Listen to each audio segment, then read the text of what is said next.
पक्ष को पता है कि विपक्ष उनको चुनौती देने वाला है, इसलिए वो आप देख रहे हैं अलग अलग ढंग से वोटर लिस्ट से लोगों का नाम काट रहे हैं। जो मर गए हैं उनको जिंदा कर दे रहे हैं, जो जिंदा हैं उनका नाम बिल्कुल ही गायब कर दे रहे हैं। तो पिछले 20 साल से है, तो राज तो अच्छा हो जाना चाहिए ना। अभी तो उनसे मतलब वो पीछे तो इतिहास की बातें करते हैं लोग, लेकिन अभी का हालत तो और ज्यादा है। मतलब हम कह सकते हैं कि अंग्रेजों से छुटकारा पाना बहुत आसान था, बीजेपी से छुटकारा पाना बहुत टफ चैलेंज है।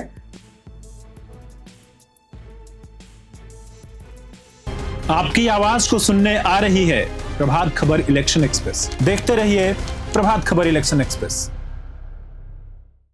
लखीसराय विधानसभा बिहार की सबसे हॉट सीट में से एक है, क्योंकि यहां से कोई और नहीं, सूबे के डिप्टी सीएम विजय कुमार सिन्हा जी विधायक हैं और राज्य में उप मुख्यमंत्री भी हैं। लगातार 3 बार से 2010, 2015, 2020 इन लगातार 3 बार से वो विधानसभा का चुनाव जीतते आ रहे हैं। लेकिन इस बार क्या वो अपनी जीत की हैट्रिक लगा पाएंगे या इस बार उन्हें हार का स्वाद चखना पड़ेगा? क्या इस बार लखीसराय विधानसभा में कोई बड़ा बदलाव होने जा रहा है? इसकी सुगबुगाहट जब हम आज विधानसभा में घूम रहे थे, जब प्रभात खबर की टीम पूरे विधानसभा में घूम रही थी, तो कई जगहों पे देखने और सुनने के लिए मिली है। आपको बता दें कि प्रभात खबर की इलेक्शन एक्सप्रेस की टीम पूरे बिहार में 30,000 किलोमीटर की यात्रा पे है। 3 अलग अलग दिशाओं में हमारी गाड़ियां चल रही हैं और लोगों का मन टटोल रही हैं कि अगले 2 महीने में जब चुनाव होगा तो वो क्या सोच रहे हैं, जब वो वोट देने जाएंगे तो उनके दिमाग में क्या चल रहा होगा। इसी कड़ी में आज हमारे साथ लखीसराय विधानसभा में हमारे साथ मौजूद हैं बिहार कांग्रेस महिला विंग की चेयरपर्सन डॉक्टर कुमारी सोनी जी। मैम, आपका सबसे पहले बहुत बहुत स्वागत है हमारे चैनल पे। सीधा सवाल कि अगले 2 महीने में चुनाव है, क्या तैयारियां हैं कांग्रेस की? कांग्रेस की जमीनी तैयारी तो बहुत ही अच्छी चल रही है। मानती हूँ पहले थोड़ा कांग्रेस कमजोर पड़ रहा था, उस ढंग से नहीं तैयारी कर रहा था जिस ढंग से उसे करना चाहिए, तभी यह हार का सामना करना पड़ रहा था। लेकिन आपने देखा होगा कभी कांग्रेस में बहुत ज्यादा बदलाव हुआ, हमारे अध्यक्ष बदल गए, हमारे प्रभारी नए नियुक्त हुए हैं। तो इन लोगों का जो अपना तजुर्बा है, अपना मेहनत है, वो अभी जमीन पर देखने को मिल रहा है। जी, आप प्रभारी की बात कर रहे हैं, कृष्णा अल्लूवरू कर्नाटक के दक्षिण से आने वाले और अचानक से बिहार के प्रभारी बनाए जाते हैं चुनाव से 6 महीने 1 साल पहले।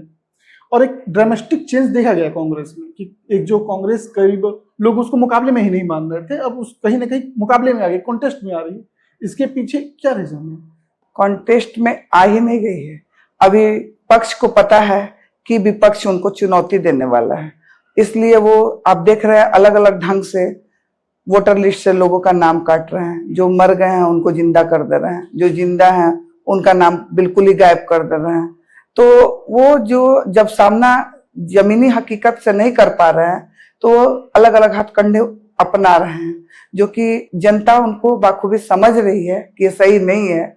जनता त्रस्त है, बेरोजगारी देख रहे हैं, बलात्कार देख रहे हैं, बच्चियों के प्रति अपराध बहुत बढ़ रहा है, शिक्षा कहीं भी नहीं है। जो भी पदाधिकारी है वो उस ढंग से काम नहीं कर रहे हैं। कहने के लिए कहा जा रहा था कि कांग्रेस का राज अच्छा नहीं था, राजद का राज अच्छा नहीं था। तो बीजेपी तो पिछले 20 साल से है, तो राज तो अच्छा हो जाना चाहिए ना। अभी तो उनसे मतलब वो पीछे तो इतिहास की बातें करते हैं लोग, लेकिन अभी का हालत तो और ज्यादा है। मतलब हम कह सकते हैं कि अंग्रेजों से छुटकारा पाना बहुत आसान था, बीजेपी से छुटकारा पाना बहुत टफ चैलेंज है। लेकिन कांग्रेस इस बार उनको मुंह के बल गिराने वाली है। अच्छा, जब हम सोनी जी के बारे में सोच करते थे, जब मैं आ रहा था रास्ते में पढ़ रहा था आपके बारे में, लोगों से बातें कर रहा था, तो पता चला कि आप हार्डकोर एकेडमिक्स पढ़ाई लिखाई में एकदम रमी रहती थी। अचानक से वहां से पॉलिटिक्स में एंट्री, क्योंकि जो एकेडमिक्स में होते हैं वो सोचते हैं कि आगे जाना है, यूजीसी वगैरह में जाना करना है, चेयरपर्सन बनना है, लेकिन आप अचानक से पॉलिटिक्स में आ जाती है, वो भी बिहार में। ये कितना चैलेंजिंग रहा आपके लिए? चैलेंजिंग बिल्कुल भी नहीं रहा। मैं कोरोना काल से मतलब पिछले 5 साल से सामाजिक कार्य में लग गई। AKS फाउंडेशन, मेरे ससुर प्रोफेसर थे TPS कॉलेज में, उनके नाम को जिंदा रखने का शौक अपने लखीसराय से लगा कि ये, क्योंकि बहुत बड़े जगह में हम मिडिल क्लास लोग सरवाइव नहीं करते हैं, तो फिर मेरे दिमाग में आएगा क्यों ना हम छोटा ही काम करें, अपने गांव से ही क्यों ना जुड़ें। और वो कोरोना के का जो सफर दिखा बहुत बहुत अपने एक दूसरे को छोड़ के चले जा रहे थे, तब लगा मुझे कि जीवन कुछ भी नहीं है। किसी के लिए जब तक कुछ ना किया जाए तो जीवन का कोई मायने नहीं है। मेरी रिस्पॉन्सिबिलिटी इतनी नहीं है कि मैं अपने गांव वालों के लिए ध्यान ना दे सकूं। मेरे 2 बेटे हैं, वो दोनों बाहर पढ़ते हैं। अब मेरी कोई ऐसे रिस्पॉन्सिबिलिटी नहीं है कि मैं समाज पे ध्यान ना दे सकूं। तो मुझे ऐसा लगा कि मुझे अपना ध्यान समाज पे देना चाहिए। मैं तब से सामाजिक कार्य में जुड़ गई और यह महिला की तरफ मेरा ज्यादा ध्यान था। मैं सैनिटरी पैड का निःशुल्क वितरण लखीसराय में ऑलमोस्ट स्कूल कॉलेज में बच्चियों तक पहुंची, निःशुल्क उनको देना और उसके बारे में समझाना, हेल्थ हाइजीन पे प्रोग्राम करना, ये सब काम मैं कर रही थी। तब तक मेरे को पार्टी ने भी कहीं से, जैसे आप कहीं से समझ बुझ के आ गए, वैसे उनको भी लगा कि महिला का तो कोई ऐसा कुछ काम होता नहीं है। उन्होंने मेरे को ऑफर दिया कि आप काम तो अपना ही कर रही हैं, लेकिन हमारे तरफ से भी, मतलब हमारे टीम में आ जाइए, हमारे पार्टी में आ जाइए, तो हमारा संगठन और मजबूत हो जाएगा। मुझे महासचिव के पद पर नियुक्ति दे दी गई और मेरा काम बिहार भर में इतना अच्छा रहा कि हमारी राष्ट्रीय अध्यक्ष अलका लांबा जी को लगा कि बिहार में कोई मजबूत महिला है तो मैं ही हूं।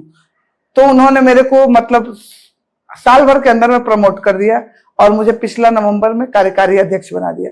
तब से मेरे कंधों पर भार ज्यादा आ गया है, लेकिन फिर भी चूंकि मैं कोरोना के टाइम में अपने लखीसराय को गोद ली थी, तो यहाँ भी मैं उतना ही ध्यान दे रही हूँ जितना मैं और बिहार के हिस्सों में ध्यान दे रही हूँ।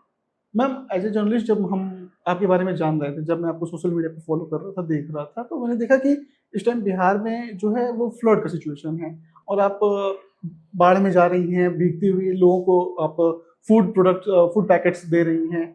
और जब हम लोगों से पता करने लगे, बातें कर रहे थे, तो उन्होंने बोला कि यहाँ पे जो जनप्रतिनिधि हैं जिन्होंने उनको वोट दिया वो तो नहीं रहे, वो तो गायब हो गए एकदम। क्योंकि कहते हैं लोग, जब मैं बहुत कॉमन जब यहाँ पे आया तो एक लोकल लैंग्वेज में लोग बोल रहे थे कि अरे वो तो बड़े आदमी हो गए हैं, अब हम गरीबों को कहाँ पूछेंगे। लेकिन वो लोग आपका नाम ले रहे थे, बार बार आपका जिक्र कर रहे थे। क्या जादू किया है आपने लोगों पे? मैंने जादू नहीं किया, बस आपको पता है इंसान को कुछ भी नहीं चाहिए, प्यार चाहिए। और जब आप दिल से किसी को अपना लेते हैं ना, तो कोई पराया नहीं लगता है। फिर आपको अपने पति बच्चे भी लगते हैं कि वो भी वही है जो ये परिवार है। जब इस चीज में आप जुड़ जाएंगे ना, तो आपको 2 रंग का भावना आएगा ही नहीं। तो मैं आपको अभी बताई कि मैं कोरोना के समय से ही ऐसा मेरे अंदर दिल में आया कि कुछ समाज के लिए करना चाहिए। और मेरा उस समय से जो मैं तब भी कोरोना के टाइम में आदमी तो आदमी, में गाय का भी, भैंस का भी, भूसा और चारा का भी ध्यान रखे। मतलब आदमी से कम खाना मैं उनको नहीं प्रोवाइड करे। मुझे पता है गरीब लोग अपना पेट बच्चों का तो पाल लेंगे, दूध के चलते उनको देंगे, लेकिन वो उतना सक्षम नहीं है कि उतना दूर पानी में डूब के भैंस का चारा लाए। तो मेरे दिमाग में आया कि उनका भी ध्यान, पशु का भी उतना ही है। मुझे पशु प्रेम भी उतना ही है। हाँ, मैंने देखा सोशल मीडिया पे आप पेट लवर हैं, आपने काफी पोस्ट किए हुए हैं अपने पर्सनल पेट को लेके। अच्छा मैम, अब थोड़ा सा आते हैं पॉलिटिकल बातों पे। लखीसराय सिटी की आपको भी पता है कि बहुत चैलेंजिंग है, क्योंकि यहाँ से सूबे की डिप्टी सीएम हैं, लगातार 3 बार से जीत रहे हैं और उनके अपोनेंट में ये सीट जो है वो राजद के पास है, विपक्ष महागठबंधन में। तो आपने इसी सीट को क्यों चुना? आपके पास तो बहुत सारे ऑप्शन, आप बिहार पर। मैंने चुना नहीं है इस सीट को, मैं यहाँ की रहने वाली हूँ, मैं काम यही कर रही हूँ। मुझे आप पार्टी दे टिकट ना दे, मुझे उसका असर नहीं पड़ता है। मेरे दिल को पता है कि मैं अपने जिस मकसद से काम कर रही हूँ पिछले 5 साल से, वो या मैं चुनाव में मेरे को टिकट मिले या ना मिले, मैं काम तब भी करते रहूंगी। पहले सामाजिक थी, अभी पार्टी की तरफ से। मतलब तो वही है कि मेरा लखीसराय के परिवार का विकास करना, वो मेरा अभी है और आगे भी जारी रहेगा। तो मैम, अगले 2 महीने में चुनाव है और आपके सामने 2 बड़े दिग्गज होंगे, एक राजद से होंगे और एक विजय सिन्हा जी होंगे। कैसे देखती हैं इसको आप? मैं किसी को नहीं देखती हूँ, मैं अपने काम को देखती हूँ। और फैसला तो आपको पता है जनता का होता है और जनता दिल से जुड़ता है। जनता, अगर आप किसी को टॉर्चर कर रहे हैं और विकास के नाम पर जुमला कर रहे हैं, हर आदमी को आजकल बेवकूफ कोई नहीं होता, उनको पता होता है कि चीजें क्या चल रही है। और मैं फिर भी मैं आपको सच्चे दिल से कर रही हूँ, मैं ऐसा कुछ भी चुनाव को लेके नहीं कर रही हूँ। मैं अपना एक फर्ज, एक कर्तव्य मैंने कोरोना में जो अडॉप्ट किया है, चुनाव में मुझे कुछ भी प्रायोरिटी मिले ना मिले मेरे लिए कोई मैटर नहीं करता है। मेरे लिए मेरे लखीसराय, मेरा ससुराल परिवार मैटर करता है और मैं इसके लिए अंतिम दम तक, चाहे मैं पार्टी में रहूं चाहे ना रहूं, चाहे चुनाव में टिकट मिले चाहे ना मिले, ये मेरा काम नहीं रुकेगा, चलता रहे। डॉक्टर सोनी के पास ऑप्शंस बहुत थे, लेकिन कांग्रेस से क्यों? क्योंकि देखिए, जब अगर मैंने पढ़ रहे थे तो पता चला कि आपको बहुत सारी पार्टियों ने ऑफर किया था। नहीं, जो जिसने भी कहा वो गलत है। मैं कांग्रेस, मेरे दादा ससुर एमएलसी रहे, उनका नाम रामरिजन बाबू था और उनको चू भाई भी कहते थे। आप कहीं भी क्षेत्र में पता कर सकते हैं, मैं उनकी पौत्र वधू हूँ।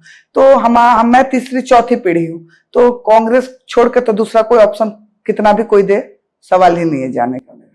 अच्छा मैम, अगर मान लीजिए ये सीट आती है कांग्रेस के खाते में और आप विधायक बनती हैं, जैसे कि हम शाम को भी मिले थे, तो आपने बताया पब्लिक में मीटिंग में कि आप शिक्षा, स्वास्थ्य, लॉ एंड ऑर्डर पे तो काम करेंगे, इसके अलावा कुछ एक दो ऐसा पिन पॉइंट जो आपको लगता है कि यार ये छूट गया वहां पे, यहाँ पे बता दें, अच्छा मौका है, आप बताना चाहेंगे ऐसा कोई काम? बेटियों का सुरक्षा का बहुत ही दिक्कत है, क्योंकि मैं अभी जो 4-5 महीने से पार्टी के द्वारा जो टास्क मिलता था, हर कोई आजकल पार्टी एक टास्क देता है ताकि संगठन मजबूत हो, तो मैं इस दरमियान बहुत जगह देखी कि बेटियां मेरी रो के मुझसे, चूंकि मैं महिला हूं, वो खुल के मेरे से बातें करती थी, क्योंकि पहले कभी कोई पार्टी में महिला पदाधिकारी क्षेत्र में नहीं घूमी है।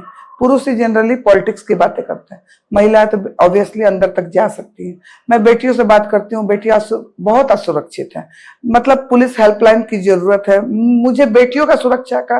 वैसे तो ठीक है, बच्चों को भी सुरक्षित होना चाहिए, लेकिन बेटियां का सुरक्षा शून्य है यहाँ पे, जो कि होना सबसे प्रायोरिटी है। और शिक्षा तो है ही, मतलब ऐसा कोई डिपार्टमेंट ही नहीं बचा है कि जिसमें सुधार की जरूरत ना है, हर चीज खोखला है यहाँ पे। लेकिन स्वास्थ्य का मुझे लगा कि सबसे पहले जब आप स्वस्थ ही नहीं रहिएगा तो फिर और चीज पे ध्यान कैसे दे सकिएगा। अगर मैं आई तो मैं तो पहले स्वास्थ्य को देखूंगी, फिर बेटियों का सुरक्षा देखूंगी, शिक्षा देखूंगी, बाकी जो प्रायोरिटी क्षेत्र में जैसे डिमांड रहे, जैसी जरूरत हो, जैसा वो लोग कहें, उनकी बातों को देखते हुए, उन लोग से समझते हुए काम को आगे लेके चलूंगी। देखिए, बेटियों की सुरक्षा और बेटियों की इज्जत, ये प्रमुख मुद्दा मानती हैं सोनी जी। और देखिए, लोकतंत्र में जो है वो महिलाएं न सिर्फ आधी वोटर हैं, बल्कि महिला वोटर जो होती हैं वो निर्णायक होती हैं, वो सरकार बनाती भी हैं और गिराती भी हैं। तो डॉक्टर कुमारी सोनी जी का कहना यही है कि वो इस बार अगर चुनाव जीत के आती हैं तो उनके लिए प्रायोरिटी होगा कि अपनी बेटियों की, लखीसराय की बेटियों की जो सिक्योरिटी है उसको बहुत ही टाइट करें, लोग उन पे कुछ फप्तियां ना कस पाए, उनके लिए कुछ बोल ना पाए। ऐसा एक जो बड़ा हैवी काम होता है, ये इतना आसान जो हम लोग यहाँ पे कैमरे के सामने कह लेते हैं, बातें करते हैं, जब हम रियलिटी में जाते हैं तो बहुत टफ होता है। लेकिन अगर मैम ऐसा कह रही है तो बहुत बेहतरीन है। देखिए, ये हमारे साथ थी कांग्रेस की, बिहार प्रदेश कांग्रेस कमेटी, महिला कांग्रेस की अध्यक्ष डॉक्टर कुमारी सोनी जी। आपको बहुत बहुत धन्यवाद मैम, नमस्कार। प्रभातखबर.com, विश्वास वही, रफ्तार नहीं।